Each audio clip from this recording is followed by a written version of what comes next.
오늘은 또 12월 24일, 그러니까 이 성탄 전야면 성탄 전날 밤을 의미하고 있지만 어떤 면에서는 하루 전체를 의미하는 그런 그 말입니다. 그래서 우리는 지금 성탄 전야를 지나고 있습니다. 우리 모두 이 시간도 성탄절을 기다리면서 또 그동안 음으로 양으로 우리가 서로 협력하여 성탄 준비를 하고 왔는데, 우리가 대강절을 지킨다는 게 바로 그거예요.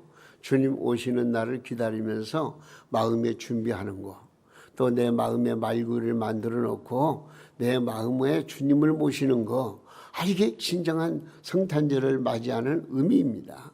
그런데 우리 성도님들 모두가 다 그런 마음을 가지고 하루하루를 지나면서 오늘에까지 이르게 되었는데, 우리 하나님께서 오늘 이 시간도 우리 사랑하는 성도님들 심령 가운데 은혜와 사랑과 평강이 넘치고 기쁘고 즐거운 마음으로 할렐루야 하나님 앞에 영광 돌리면서 주여 내 마음에 주님을 모실 만한 자리를 마련해 놓고 주님을 모시고 성탄절을 정말 기쁨과 즐거운 마음으로 보낼 수 있도록 해달라고 우리가 기도하시는 그런 마음을 가지고 오늘 말씀을 드렸으면 좋겠습니다. 올해도 어김없이 하나님의 아들 독생자 예수님이 탄생하신 성탄절이 다가왔습니다.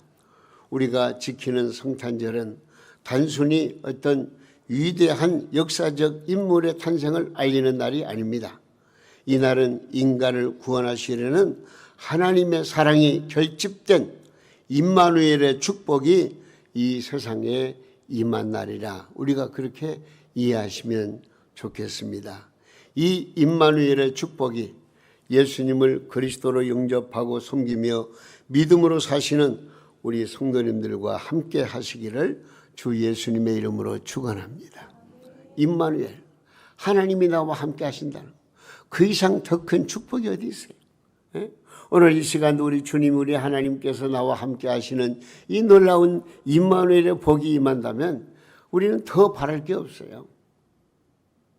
이런 성탄절을 맞이하면서 우리는 내 마음속에 정말로 임마누엘 하나님으로 오신, 독생자로 오신 주 예수님을 내 마음속에 모실 만한 그런 믿음을 가지고 하나님께 영광 돌려야 되겠습니다. 여러분은 어디에서 태어나셨습니까? 집에서 태어나셨습니까? 그러면 누구 집입니까?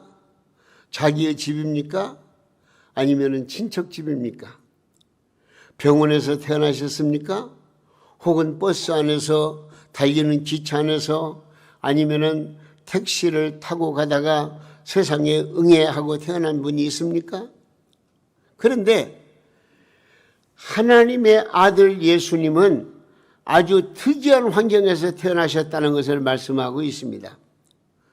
그것은 여러분들이 잘 아시는 대로 나귀들이 머무는 마구간 한쪽에서 하나님의 아들 독생자 예수님이 태어나셨다는 걸 여러분 어떻게 생각하십니까? 그러면 왜 거기에서 나셔야 했습니까? 오늘 본문 7절 말씀 보실까요? 왜 거기에서 태어났는가? 첫 아들을 시작.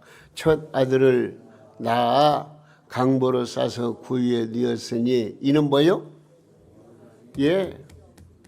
여관에서 낳아야 되는데 여관에서 가서 좀 낳으면 좋은데 여관에 있을 곳이 없음이라 그렇게 말씀하고 있어요. 여러분, 여관, 이 주막, 여관에 있을 곳이 없다니 무슨 말입니까? 아마도 여러 가지 이유가 있었을 것입니다. 여관에 사람이 너무 많아가지고 빈 방이 없었던지, 경제적인 빈곤으로 요셉의 일행이 여관비가 좀 모자랐던지, 아니면 인정머리 없는 사람들의 겁으로 인해서 주막에 들어갈 수가 없었던지, 어쨌든 우리는 알 길이 없지만 여기 말씀대로 여관에 있을 것이 없음이라. 예수님이 그 여관에 들어갈 수가 없었어요. 그래서 할 수 없이 나귀들이 머무는 그런 마구간에 가서 예수님이 탄생하셨다는 것을 말씀해 주고 있습니다. 여러분, 어쨌든 이날의 사건은 오늘날까지 성탄절을 기념하는 아이들의 연극 무대에 빼놓을 수 없는 가슴 아픈 장면이 되고 말았습니다. 이렇게 죄 많은 인간을 구원하시려고 하나님께서 보내신 구세주는 인생 누구도 경험하지 못한 곳에서 첫 크리스마스를 맞이해야 했다는 것을 우리는 기억해야 됩니다. 물론 예수님의 탄생은 결코 우연한 일이 아니었습니다. 예수님께서 이 세상에 오시기 전 오래전에 하나님께서는요 선지자들을 통해 가지고 예수님이 어떻게 나실 것인가 이걸 미리 예언하셨어요. 그러니까 우리가 이걸 아셔야 돼요. 예수님이 그 마구간에서 태어나셨다. 어찌 그럴 수가 있느냐. 근데 원칙적으로 근본적으로 원리적으로 보면은요 이미 구약 성경에서 예수님이 어떻게 태어나실 것을 미리 예언한 말씀이 있어요. 근데 이 예언의 말씀은 하나님의 말씀이거든요. 하나님의 말씀 그대로 이루어져 가고 있다. 이루어졌다. 우리가 그렇게 이해하시면 되겠습니다. 한번 성경 읽어볼까요? 이사야 7장 14절 말씀입니다. 그러므로 주께서 친히 징조를 너에게 주실 것이라. 보라, 처녀가 잉태의 아들을 낳을 것이요 그의 이름을 임마누엘이라 하리라. 할렐루야. 미가서 5장 2절 말씀 한 번 더 보겠습니다. 베들레헴의 에브라다야 너는 유다 족속 중에서 작을지라도 이스라엘을 다스릴 자가 내게로 나올 것이라. 그의 근본은 상고의 태초이니라. 예, 여러분 우리 하나님께서는요 주전 약 700여 년 전에 예수님께서 이 세상의 메시아 즉 구원자로 오실 것과 낳으실 곳까지 그 이름 이치를 예고하신 그런 말씀입니다. 그렇기 때문에 하나님께서 계획하신 것 그대로 이루어진 것이라고 생각하면은 이 모두가 다 하나님의 뜻이요 하나님의 은혜가 아닐 수가 없습니다. 당시의 시대적인 상황을 보면은요, 자, 그 당시에는 로마 제국이 있어요. 이 로마 제국이 강성해가지고 소아시아와 유럽을 지배하던 그런 때였습니다. 황제였던 가이사 아구스도는 모든 식민지 백성들에게 칙령을 내려가지고 본적지로 돌아가서 호적을 갱신하도록 그렇게 명령을 했습니다. 이것은 아마 세금을 강제로 거두어 들이기 위한 행정 조치가 아니었나 저는 생각하는데요. 따라서 로마 나라의 속국이었던 이스라엘 백성들도 예외는 아니어서 모든 사람이 본적지로 돌아가게 되었고, 따라서 나사렛 동네에 살던 요셉 또한 다윗의 가문이기 때문에 고향인 베들레헴에 그 만삭된 마리아와 함께 찾아간 것이라 그 말입니다. 그러나 만삭이 된 마리아에겐 쉴 곳이 없었습니다. 아마 로마 군인들에게는 방이 넉넉했을 것입니다. 돈도 있고 권세 있는 사람들도 이 여관에 들었을 것입니다. 호적 사무차 파견된 관리들도 좋은 방을 차지했을 것입니다. 이런 기회에 장사하는 사람들도 각자 방을 잡았을 것이고, 어쨌든 굉장히 좀 사람들이 많이 모이는 가운데에서 어떤 면에서는 혼란스럽기까지 했을 것입니다. 그러나 그날 밤에 곧 탄생하실 아기 예수님을 위해서는 내어주는 방이 없었다는 것입니다. 그래서 죄인된 인간들을 구원하시기 위하여 오시는 하나님의 아들 예수님께서는 더럽고 냄새나는 짐승의 집에서 찬바람이 휘몰아치는 차가운 환경 속에서 나실 수밖에 없었다고 말씀하고 있는 것입니다. 참으로 비극적인 현실이 아닐 수가 없습니다. 여러분, 오늘날 현대 교회들이나 백화점, 문방구나 슈퍼, 상점에도 어김없이 화려한 추리나 카드가 있고 구유가 낭만적으로 설치된 곳이 많이 있습니다. 그러나 실제 저 성탄절은 불쌍하게 한이 없고 가린에게 짝이 없는 밤이었습니다. 여관에 머무를 방 하나를 배려받지 못하고 찬바람이 몰아치는 이제 짐승들이 살고 있는 그 마구간에 예수님께서 탄생하셨다고 한다면 여러분 어떻게 생각하십니까? 여러분, 더 안타까운 것은요, 예수님이 이 땅에 오셨지만은 그 하나님의 아들 예수님을 마음에 모실 만한 마음의 그릇들이 없었다는 것입니다. 동방에서 온 박사들, 또한 양을 치는 목자들, 그 사람들 외에는 어느 누구도 예수님을 마음에 모실 만한 그런 그릇들이 없었다는 것입니다. 여러분, 이런 환경, 이런 상태를 우리가 생각하시면서 여기 예수님께서 여관에 들어갈 수 없었다는 이 말씀을 깊이 한번 조명해 보시기를 바랍니다. 오늘날 우리 하나님께서는 세상에 사는 인간들을 향해서 시시때때로 구원의 손길을 뻗치시지만은 우리의 마음은 언제부터인가 세상의 다른 것들로 이미 가득 차 있고 예수님과는 상관없는 모습으로 나에게는 방이 없어요. 나에게는 시간이 없어요. 이런저런 일로 필피차 이제 자기의 형편과 사정을 이유를 대면서 예수님을 마음의 가정에 모시기를 꺼려하는 그런 사람들이 얼마나 많은지 모릅니다.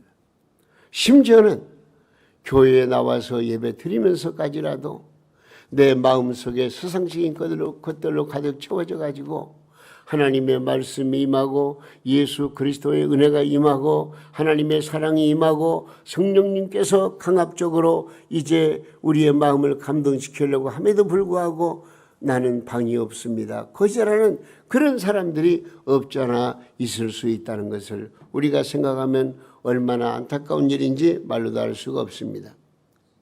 솔직히 말하면 하나님께서 이 세상에 오셔서 거하신다면 합당한 곳이 이 세상에 어디 있겠습니까?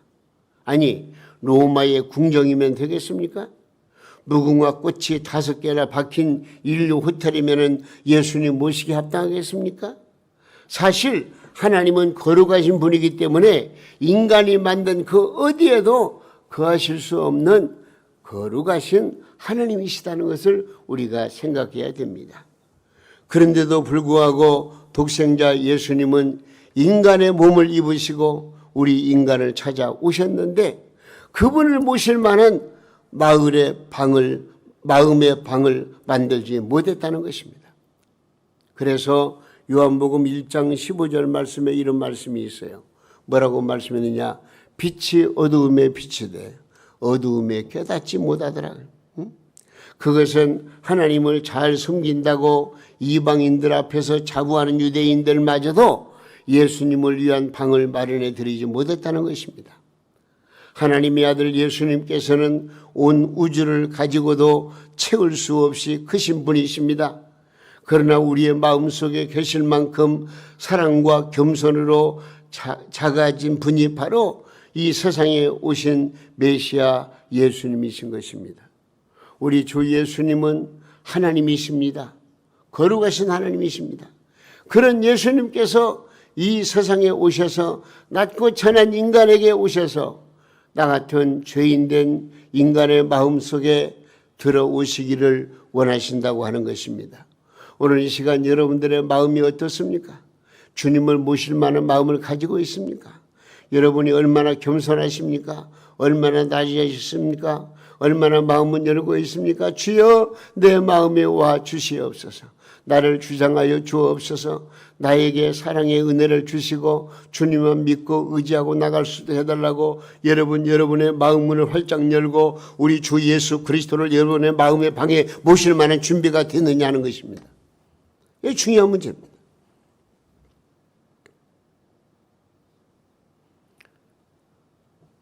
요한계시록 3장 20절에 이런 말씀이 있습니다. 볼지어다 내가 문 밖에 서서 두드리노니 누구든지 내 음성을 듣고 문을 열면 내가 그에게로 들어가서 그와 더불어 먹고 그는 나와 더불어 먹으리라. 그리고 예수님께서는 세상에 계시면서 이런 말씀하셨습니다. 누가복음 9장 58절 말씀에 예수께서 이르시되 여우도 굴이 있고 공중에서도 집이 있으되 인자는 머리 둘 것이 없도다 하시고. 참, 여러분, 사실 주님께서는요 무덤에 묻히실 때까지 방 하나 제대로 누리지 못하면서 사셨습니다. 예수님의 일생을 둘러보면은요 그분은 세상에 오셔서 많은 배척을 받으신 분이십니다. 마구간의 탄생부터 애굽의 피신과 나사렛 동네 사람들의 무시와 배척, 수많은 음모와 공격을 공생의 기간 동안 계속 당하셨으며 마지막 밤에도 마가 요한의 다락을 빌리셨고 겟세마네 동산에서 밤을 보내시다가 잡히셨고 신문을 당하셨고 결국 십자가에 못 박혀 죽으신 분이 바로 예수님이십니다. 왜 그랬을까요? 왜 예수님이 그런 고난 속에서 어려움 속에서 정말 피 맺힌 삶을 사셨을까요? 그건 바로 다른 게 없습니다. 저와 여러분을 위해서요. 우리 인류를 위해서요. 우리 인간을 구원하시기 위해서 그런 거예요. 우리 인간의 죄값을 대신 짊어지시고 죽기 위해서 예수님께서는 그런 길을 걸어가셨다는 것을 여러분 잊어서는 안 됩니다.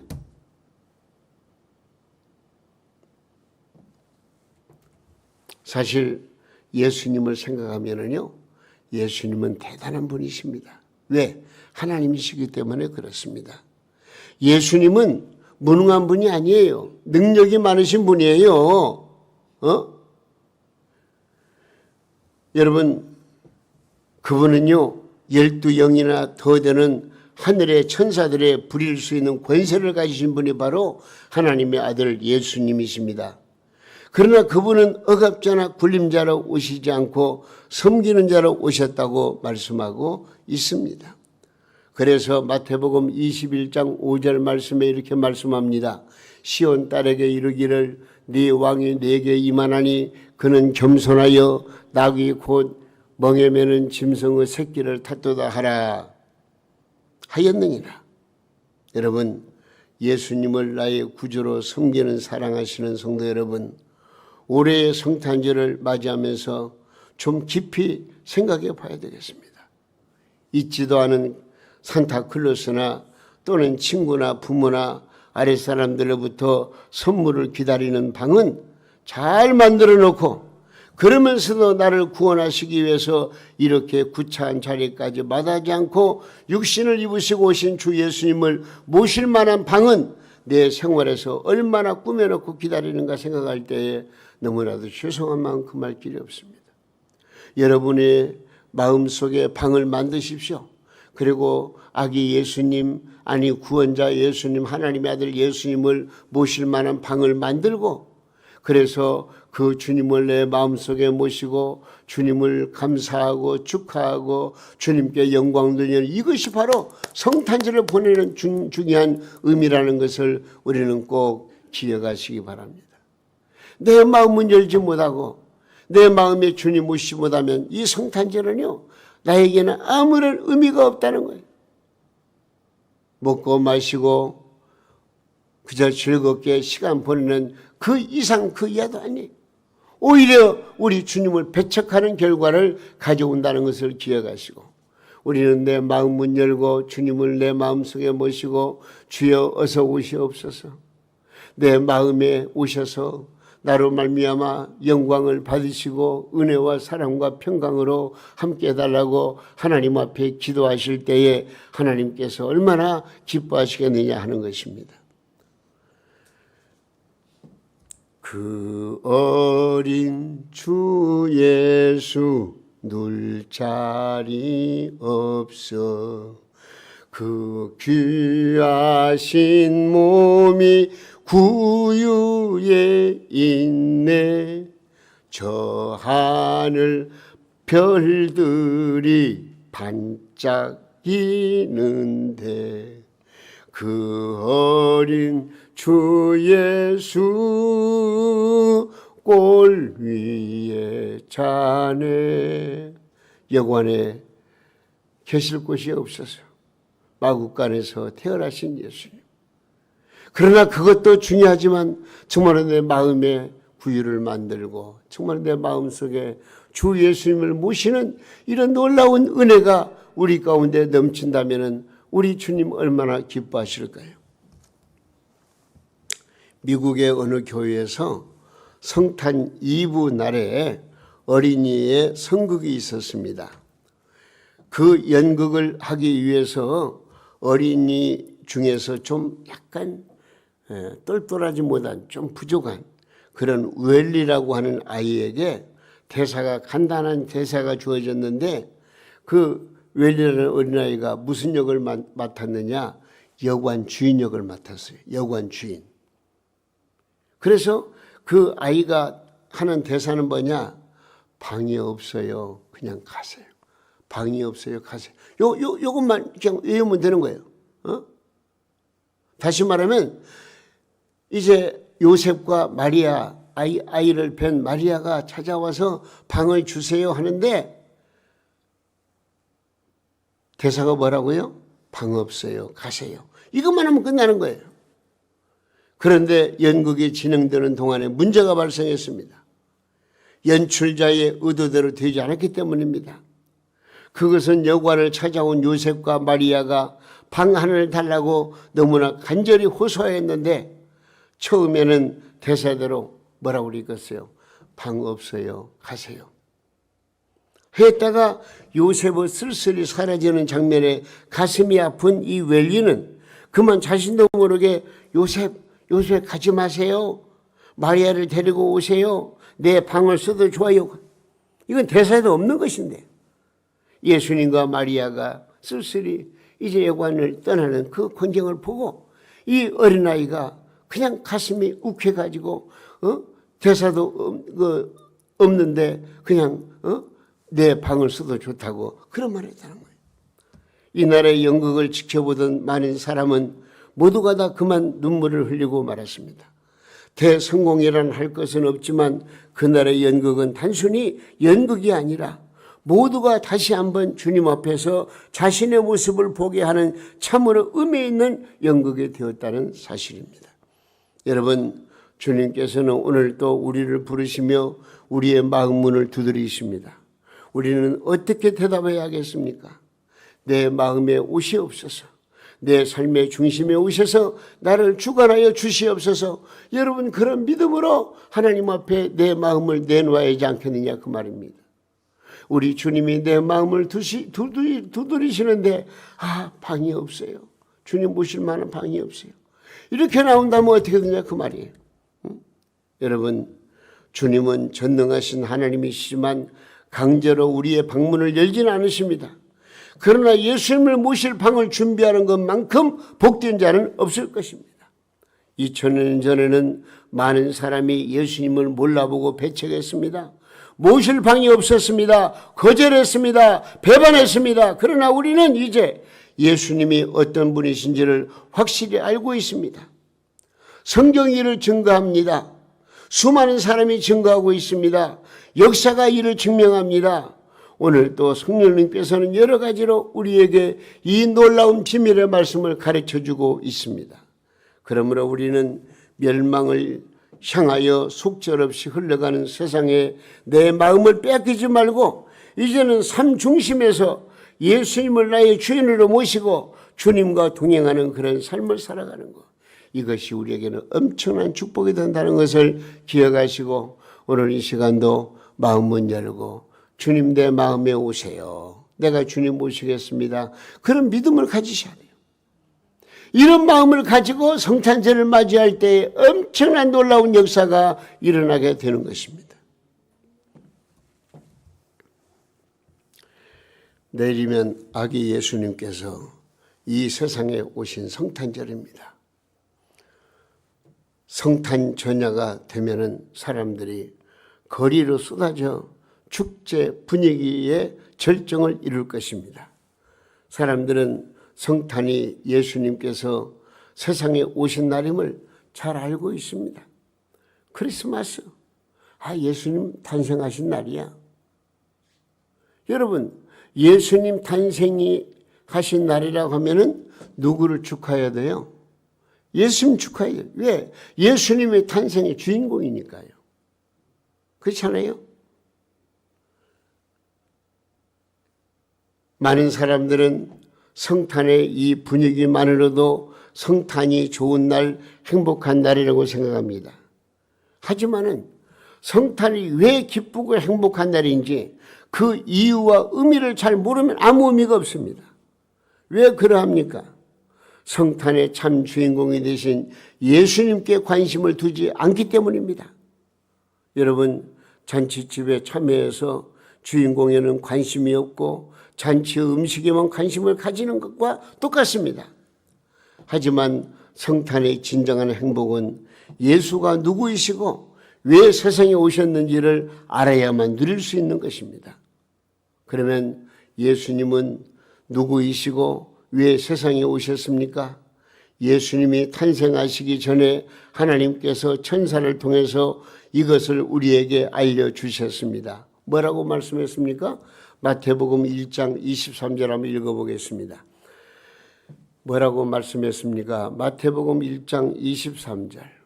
보라, 처녀가 잉태하여 아들을 낳을 것이요 그 이름은 임마누엘이라 하리라 하셨으니 이를 번역한즉 하나님이 우리와 함께 계시다 함이라. 여러분, 구원의 축복은 바로 임마누엘 곧 하나님과 함께하는 삶입니다.